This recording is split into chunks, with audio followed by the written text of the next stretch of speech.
Are we seeing Bible prophecy truly unfolding before our eyes? At the moment in the Middle East, it's almost like an absolute melting pot. We're seeing obviously Israel go tat for tatting with Iran, and it just seems like it's escalating to such a point that it could signal World War III. And this is what many people are saying, that it potentially has the strength to be able to actually pull in other countries if America gets involved, Russia gets involved. And we're looking at what's happening in the Middle East and praying, because when we look at it, let's be honest, Israel is by itself there, and has enemies on every border. Now when we look at what's happening, a big question, and I came across this, was absolutely brilliant. Many people are asking, will Iran send a nuke? Will Israel be hit by a nuke? But what's happened first, and I'll share this with you just to show you what happened in Iran, how Israel is after striking back. Like always, I ask you to watch it in its full to get its full context, just so you can see for yourself. But also smash that like button to get this out to as many as possible, so that they get the good news. Have a look at what just happened in Iran.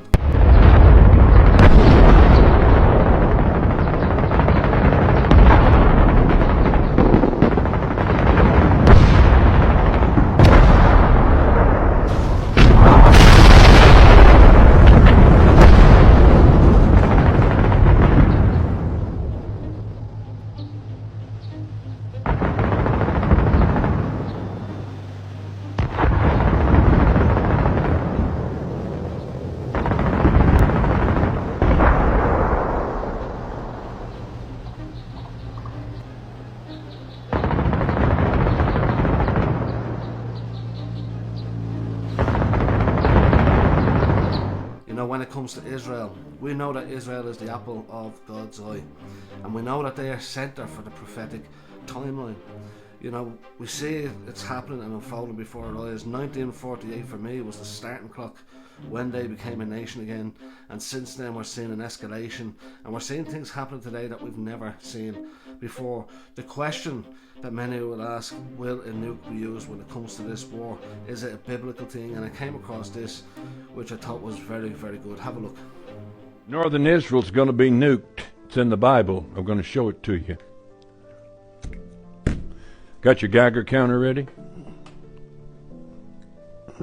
So we're going to show you right in the Bible what it has to say about the coming nukes.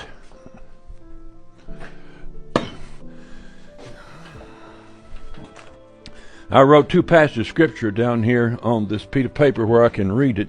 I can't read real small text, so I'll make it a little bigger, you see. Now, here is clear statements of coming nuclear destruction in northern Israel. And those of you young people right now, I don't doubt but what you'll live to see this. I'm 77, I think. I probably won't live to see it. I'll gather all nations against you. This is in Zechariah. I'll gather all nations against Jerusalem to battle. And this shall be the plague wherewith the Lord will smite all the people that have fought against Jerusalem. Now there's a lot more passage, but I'm just reading part of it to you. Their flesh shall consume away while they stand upon their feet. Their eyes shall consume away in their holes, and their tongues shall consume away in their mouth. Now, this was written over 2.5 millennium ago. And it's describing a situation where before a soldier or a person can fall to the ground, their eyeballs completely burn out of their head and their tongue completely burns out of their mouth, all while they're standing on their feet.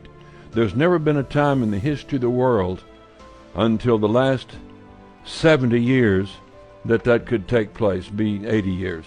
And now in Ezekiel chapter 39, it speaks of the same events again. He talks about coming destruction in northern Israel and the mountains there, coming down out of Lebanon. And he talks about an invading force of 5 nations along with Russia, names them. Those nations exist today. And he talks about the destruction will come on them, and he said it'll take 7 months for Israel to cleanse the land. it said, after the end of 7 months shall they search for the bodies. Said they'll call out men of continual employment, and they'll go out to cleanse the land.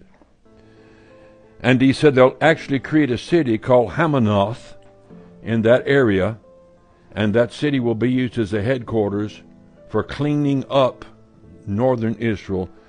And he said, thus shall they cleanse the land. So there's going to be an invasion, an attempted invasion of Israel by the nations, and there's going to be a destruction that is going to burn the eyes, tongue, while they stand on their feet. So that day's coming. It's not going to be a total annihilation of the world or anything, but just write it down in your book, get batteries in your Geiger counter, and get ready, because when the Bible predicts it, it's going to happen. Many people have the debate on this whole Israel, Gaza, Iran, and the melting pot of the Middle East. We're seeing prophetic timelines shifting in terms of speed. It's almost like we're drawing close to something that's going to shake the very core, the very foundations of the world.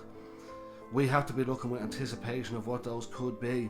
And those of us that study prophecy and look for those signs, we know that's not going to be too long before Jesus actually comes back. But in the meantime, while we're here right now, remember there's still time for the gospel. Share them with those people, even with Muslims and all other people, because they need to hear the gospel also about the life, death and resurrection of Christ and what he done for them and how they can be saved. And this is the beauty of the gospel, is that it's for everybody who will believe. Remember, regardless of what's going on in the world, God is always in control. Keep the faith.